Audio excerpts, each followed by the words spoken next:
Welcome back, everyone, to our Qualitative Conversations series from ResearchTalk. I'm Ray Maeda, president of ResearchTalk. My colleague, Jeff Petroselli, our qualitative research specialist, will join me today as we talk with our colleague, Elaine Keane. She'll introduce herself in a moment and also tell us about the topic of today's conversation, which is a new edited volume she is putting forward with one of her colleagues. So yeah, Elaine, if you want to start by introducing us to the book, we'll just roll from there. Sure, thanks, Ray. So, hi everyone. I'm Elaine Keane. I'm very delighted to be one of the scholars that contributes to Research Talks Enterprise. And yeah, today's conversation is thank you very much for the invitation to both of you. If you can see this, this is the Routledge International Handbook of Constructivist Grounded Theory in Educational Research. And it is an edited collection that I produced in collaboration with my colleague Professor Robert Thornberg from Linköping University in Sweden. So it's out since September 2024, but with a publication date, as we were just saying, in 2025. Wonderful, great. If you could start us off a little bit on the background of the book, and this is the first edition. That's right. Yeah, we'd love to know the story of its origin and other information that you think would be interesting for people to hear. Sure. Well, like all books, it does indeed have a history, it has a genesis. I suppose the idea of doing a book about constructivist grounded theory had been germinating in my mind for quite some time. It probably is no surprise to you to hear that. What I really felt was kind of missing from the field was examples of how high quality constructivist grounded theory was actually being done in practice by researchers, particularly in education, because that's the field within which I work. And so that researchers could learn about how the methodology was actually being used in practice, but in a high quality way, because certainly something that was of concern to me that was really kind of niggling at me over the years was of all of the papers that I was reviewing and reading in grounded theory and constructivist grounded theory.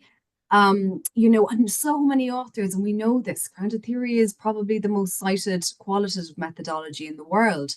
When you dig into them, when you read abstracts, the papers will say, oh, I used grounded theory, constructivist grounded theory. But when you dig into them, you start to see, not so much. So there were lots of different problems I was seeing in papers or studies purporting to have used the methodology. Things like studies not really adhering to any or many of the core features, other ones not producing any level of conceptualization that would be seen to be required by the methodology. Other ones, again, then that said they did constructivist grounded theory. It was completely unclear, well, what did you do to make it align with constructivist principles? So all of these things were kind of niggling away in my head over several years. I thought to myself, wouldn't it be just great if we actually had a volume that showed us examples, particularly in educational research, because it's increasingly being used in that domain. But wouldn't it be great if we had examples about how people were doing this in a high quality way? So that was kind of my idea. I wanted to do it in education specifically because it hadn't been done before. So it's the first grounded theory book in education. And because we're really seeing a proliferation of studies in educational research in this area. So much had been done in nursing and health sciences before, but we're really starting to see its growth in educational research now. So that's its initial, the genesis of it initially. That was my idea. It's great. We can get into more about some of the highlight articles and contributions and things. I was hoping, actually, before we talk more about kind of the purpose of the book and the overview, what's one first? We won't kind of privilege too much. We don't want any contributors to feel badly, but just if you could give us a little bit about one particular piece before we get into the purpose. A kind of a highlight? Yeah, exactly. Oh gosh, there are so many. I think a real strength of the book is its diversity in terms of its representation of educational research examples across sectors. So we have examples from the primary school level, the post-primary or secondary level. We have examples working with teachers, working with students as participants, and also in the higher education sector. So the wide diversity of sectors that are represented, I think, is particularly compelling for those working in educational research because there's so many examples that are given. I think another strength is the fact that we're giving examples where grounded theory is also used in the context of more of wider ethnographic methods. So it's not just, grounded theory by itself that is showcased. And I think another strength, perhaps, or highlight is the fact that we have researchers from all over the world contributing. I'll have to check my notes here now. There's so many countries. We have, yes, Australia, Ireland, Italy, Norway, Sweden, Switzerland, the UK, and the USA. So I think for all of those, they're all kind of highlights for me. But yeah, later I can identify specific chapters that you might like to hear a little bit more about. Yeah, that's fabulous. We have lots of folks when we offer classes who um, react to a specific focus in a discipline and say, well, the examples the instructor gave were from medicine or from education. And they don't always see how to translate from education to, well, I'm in public health. But that's actually very doable, isn't it? Any tips for folks how to, if they're coming from a different background, how to kind of see the examples in education and translate for their work?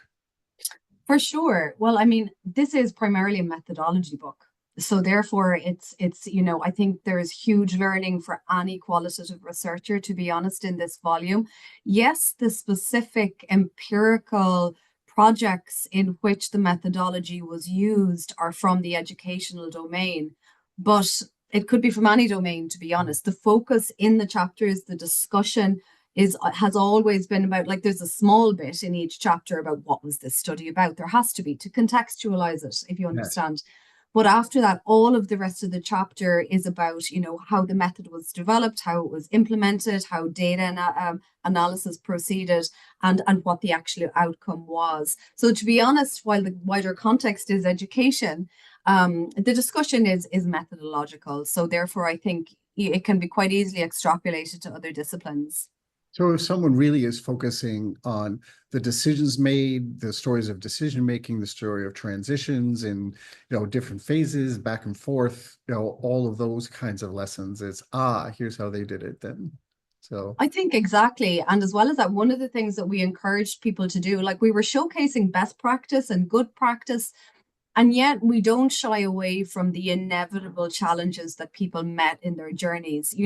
It's one of the things we all know when we're really working in the field, isn't it? So, we write up research in this linear manner that sounds quite perfect in its ultimate production, but the reality in the field is really quite different. So I encourage the researchers who were contributing to this volume to kind of, first of all, at least produce a warts and all version that, and to show the challenges that they encountered. And, as we make clear, in fact, at the end of the book, not all of them are perfect. And is there such a thing as perfect? And there are always opportunities to refine and to improve, I think, our practice. So there are a few things that we point out that, still we as a group of methodologists, as constructivist grounded theorists internationally, that we still probably need to improve on. But there are difficulties in the field with which we all wrestle. We're fortunate today to have you with us, Elaine, but this is a co-edited volume, and we just wanted to hear a bit about the partnership and, Robert Thornberg. Yes, well, first of all, Robert sends his apologies that he can't do this jointly today.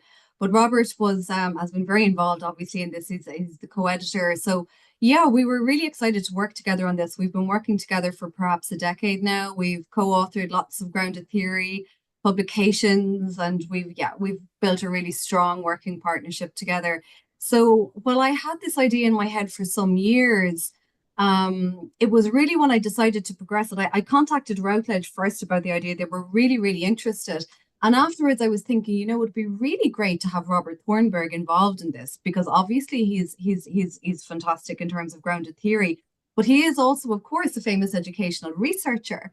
So, he's very famous for his work on school bullying and several other areas, and very well respected internationally. So he was just the obvious choice, and I was absolutely thrilled when he agreed to come on board.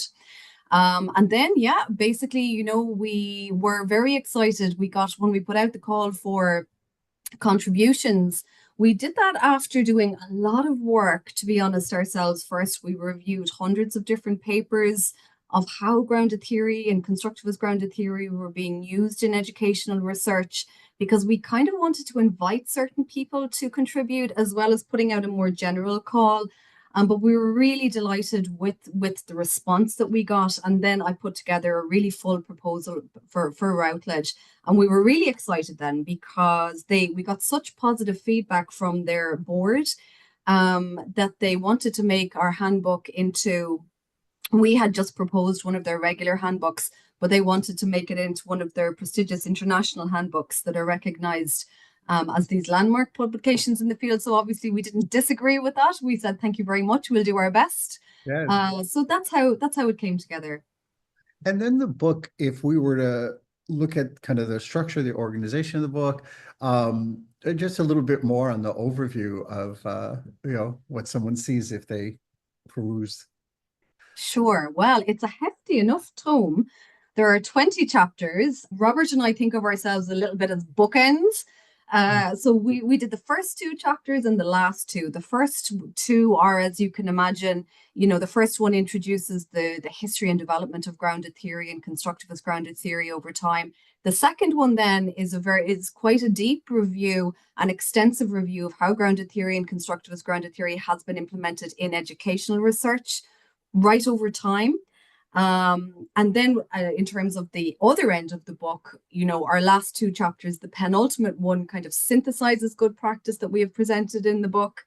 And the last one then looks at, well, what are the challenges? How do we address them? And what does constructivist grounded theory look like in the future in this domain? Then in the middle, we've got 18 different chapters, which we feel do very nicely kind of showcase good practice in constructivist grounded theory research across the educational sectors that I outlined earlier. So, as I said, we have researchers talking about their research with children, with young adults, with teachers, with parents, and in various different realms of higher education. The topics are really wide ranging. I'm only just going to give you a little flavor here. Here's a few.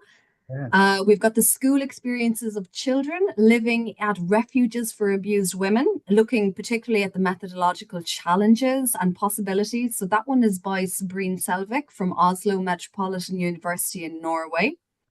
We have another one that focuses on the use of visual methods in constructivist grounded theory, which is a really interesting and kind of newly burgeoning area of research, actually. And that one, the topic of the visual methods relates to teacher attrition in primary schools in England. And that's by Jenna Bradford, the University of York. So really interesting work there that I keep citing actually since. Another one, it's from the US, actually. Actually, it's about developing a theoretical explanation of university teaching using this methodology. That's by Carla I. Loya from the University of Hartford in USA. Another one, navigating the literature review in a study of internationalization in higher education. So that's by our own Kieran Dunn in Dublin. And look, yeah, these are just examples.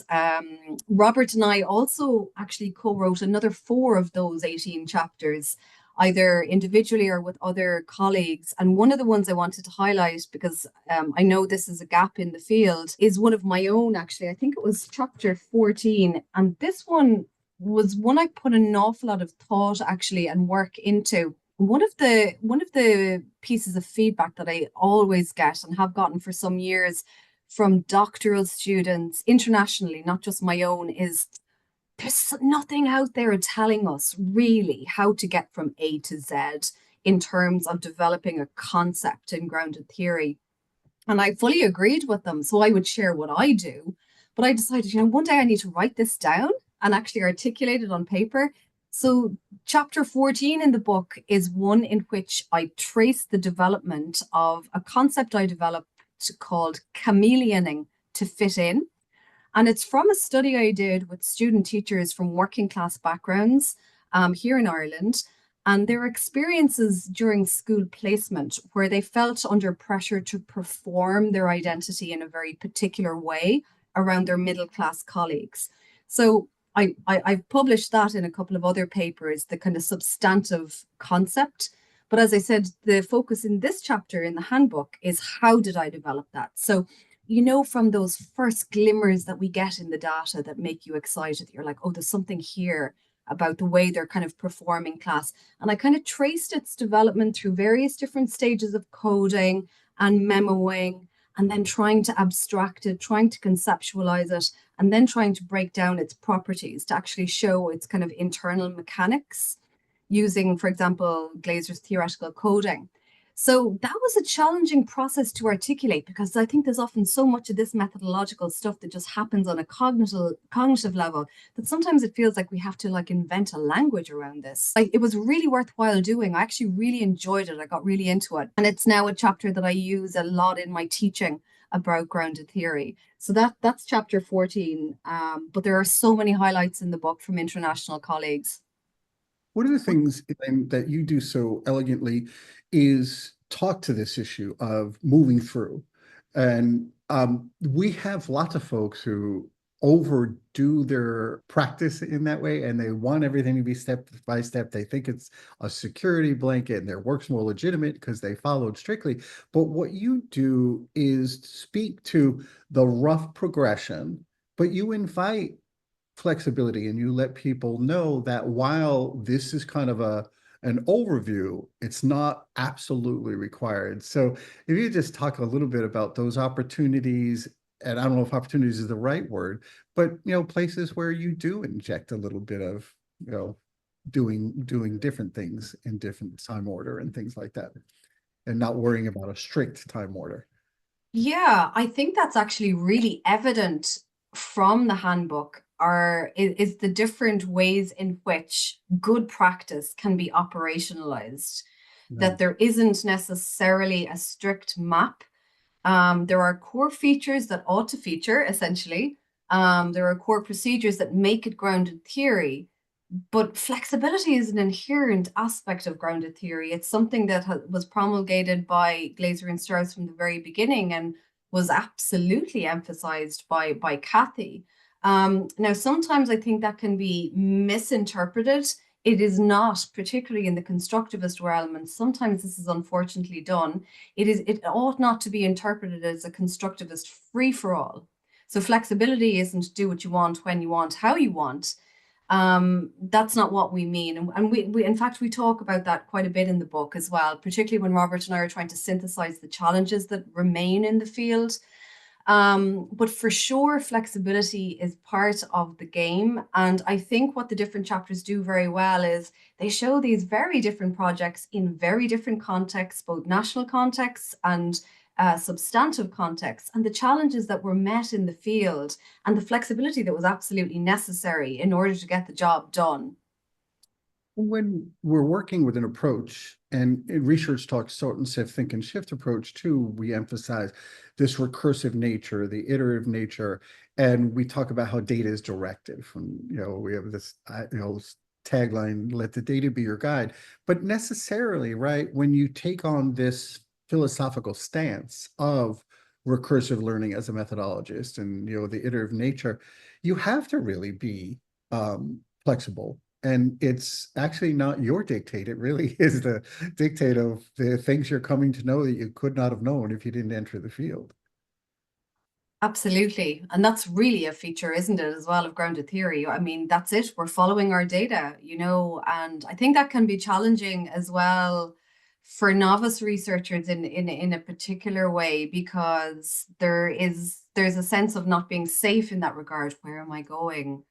Yeah. So I think that's where mentorship is very important, or at least somebody to be able to say that this is normal, this is okay that you don't know where it's going. In fact, I always tell people that if you think you know where your study is going, it's not qualitative, because you're not exploring, and it's fundamentally meant to be this way. So if you already know the answer, this is not qual work, So I think when we can help people get their head around that and to try and be comfortable in ambiguity, for a while at least, I think that can be a very useful message. I love that line, to try to be comfortable in ambiguity. Oh, another piece of the idea that this is a handbook, right? And there is a structure and organization as you laid out for us. When we think about people consuming the book, people don't necessarily know how to really use handbooks. Do I read it cover to cover? Do I take pieces? And just like the approach itself is flexible, I imagine the ways different folks will utilize the book will look very different. Some people may go inside out, I suppose, or some people may go cover to cover. What do you kind of envision in terms of the different engagement strategies users, readers might take? Yeah, that's a great question. And I think everybody also enters a particular book, relative to where they are themselves in their thinking. I think it can be accessed in different ways. I mean, that's the great strength of edited volumes, isn't it? That you can just look for a topic that interests you and sort of dive into individual chapters without necessarily having read what has gone before.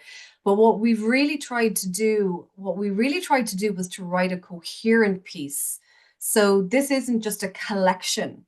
There are very deliberate threads from start to end because we wanted the message to be coherent because so many of the messages are incoherent and not well understood. So that was actually a really big emphasis for us in the book.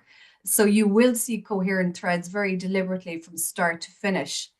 So I suppose, a novice grounded theorist or constructivist grounded theorist, or even somebody potentially interested in the methodology, could in fact just read the first two and the last two chapters to get a sense of what is this? How is it done? Does this suit my project?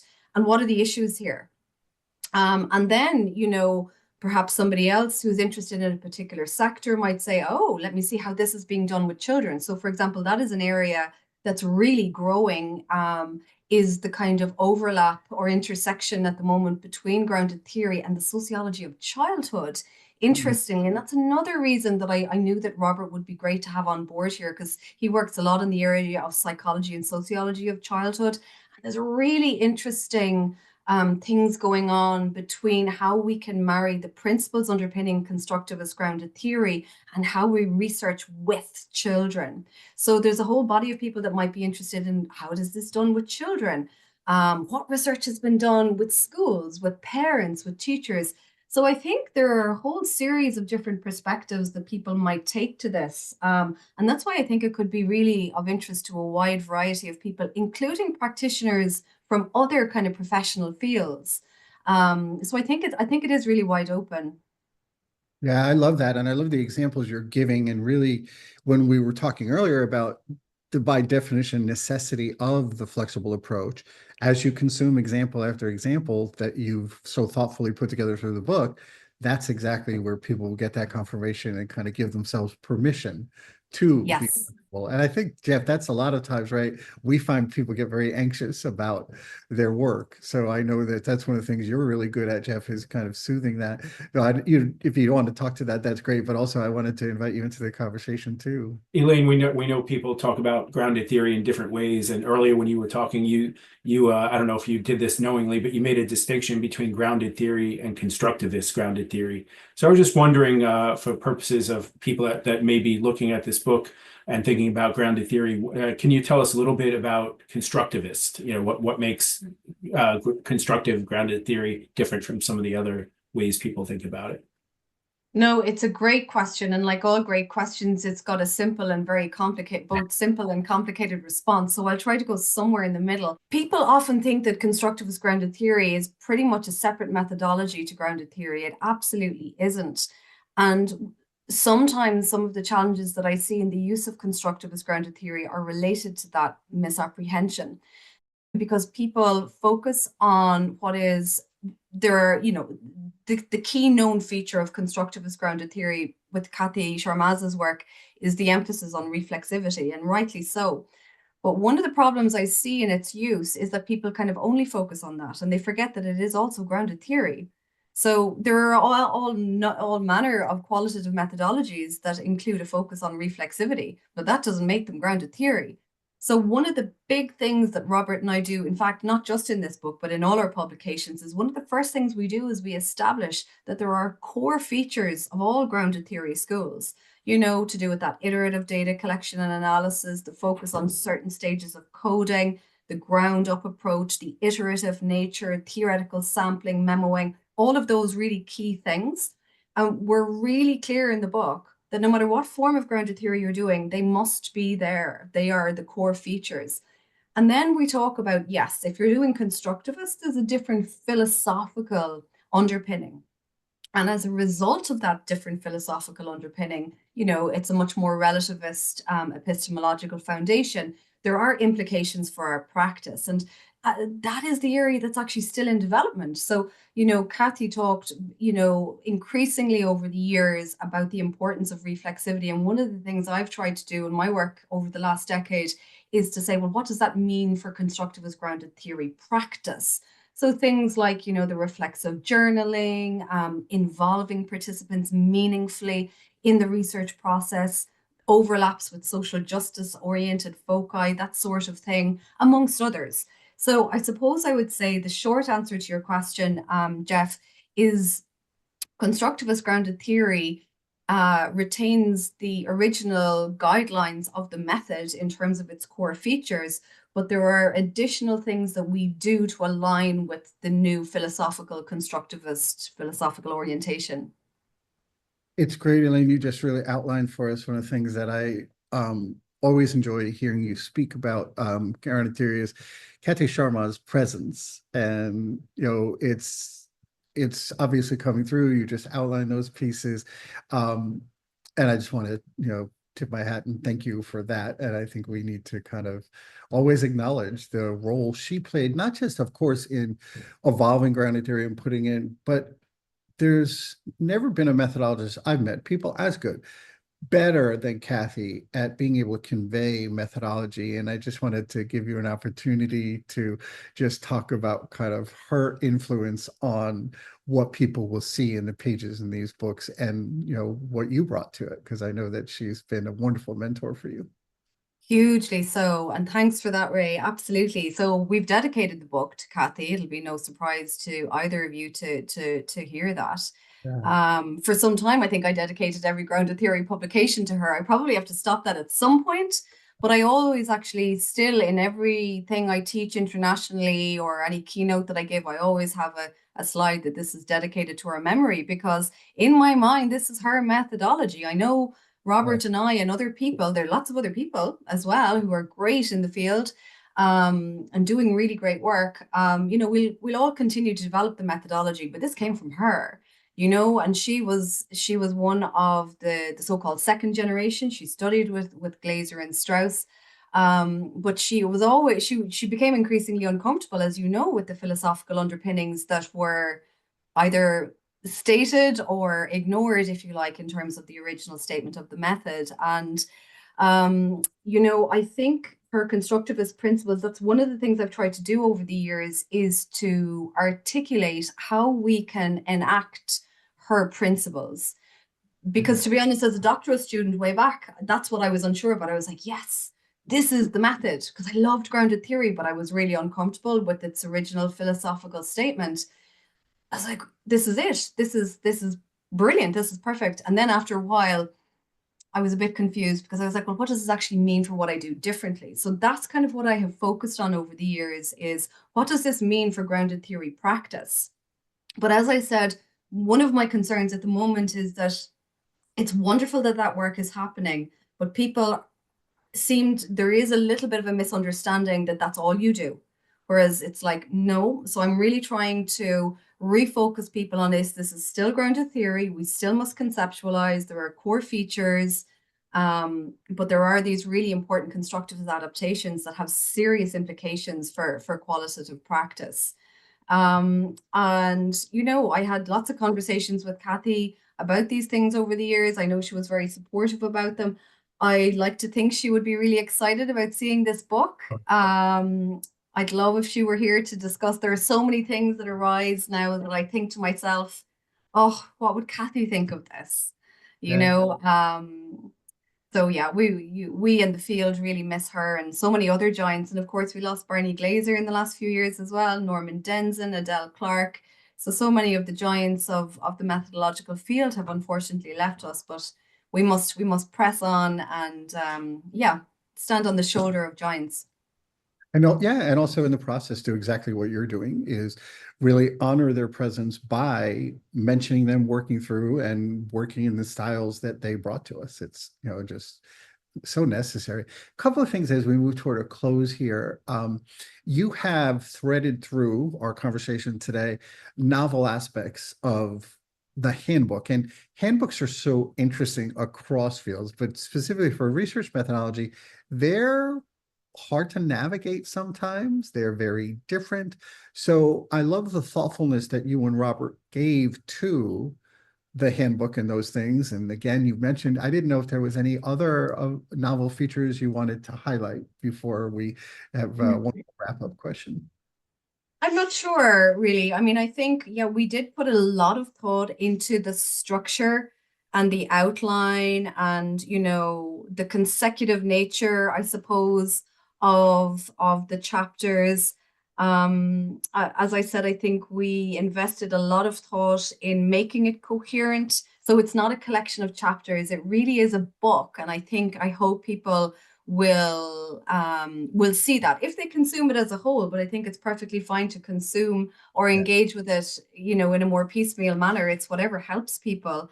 But we did put a lot, and there's no perfect structure to these things either. You can do it by sector, you can do it by participant group, you can do it by various different. There's no perfect structure, but yeah, I like to think that that there is a coherence to it, and that fundamentally it will be helpful and honest for not just beginning researchers. I think there are some really interesting things in there as well that will engage people who are already working with grounded theory or other qual methodologies that would like to see some of this in practice in the field. Great.